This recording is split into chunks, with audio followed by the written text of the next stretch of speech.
আচ্ছা, তো সবাই ভালোভাবে খেয়াল করো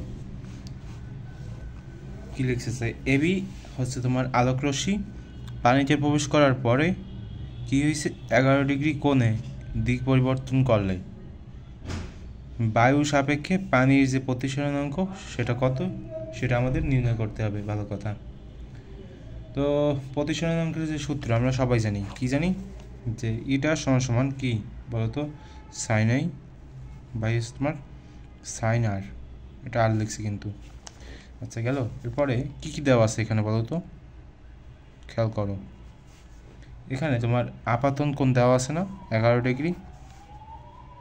এখানে বাংলা ভাষায় লিখবা আপাতন কোণ, আমি প্রথম অক্ষর লিখতেছি, তো তোমরা একবার সম্পূর্ণ লিখবা। আপাতন কোণ কত ডিগ্রি, 11 ডিগ্রি। ভালো কথা। তো এই যে 11 ডিগ্রি না, এখন এখান থেকে তুমি প্রতিসরণ কোণ কীভাবে বের করবা বলো তো, একটা সিস্টেমের মাধ্যমে তুমি এখানে বের করতে পারবা। তো দেখো, আর সমান সমান হচ্ছে কি বলো তো, প্রতিসরণ কোণ। তো প্রতিসরণ কোণ মানে কি, প্রতিসরণ কোণ হচ্ছে এখানে 30 ডিগ্রি, 30 ডিগ্রি থেকে যদি তুমি কত ডিগ্রি বলো তো, এই যে 11 ডিগ্রি বিয়োগ দাও, তাহলে থাকবে কত, 19 ডিগ্রি না। তো এই যে 19 ডিগ্রি, এটা কি কোণ বলো তো, এটা হচ্ছে তোমার প্রতিসরণ কোণ। আচ্ছা, তো এখন কি করবা, এখন এই আই এর জায়গায় 11 ডিগ্রি লিখবা আর আর এর জায়গায় 19 ডিগ্রি লিখবা, তাহলেই ম্যাথটা প্রায় শেষ হয়ে আসবে। যে তোমার সাইন 11 ডিগ্রি এবং সাইন আর এর জায়গায় হবে 19 ডিগ্রি।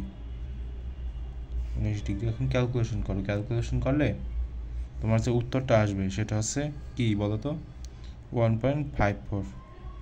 তো এই যে তোমার প্রতিসরণাঙ্ক যদি নির্ণয় করতে বলছে না, যে কোন দিক পরিবর্তন করলে বায়ু সাপেক্ষে পানির প্রতিসরণাঙ্ক, বায়ু সাপেক্ষে পানির প্রতিসরণাঙ্ক কত, তাহলে 1.54।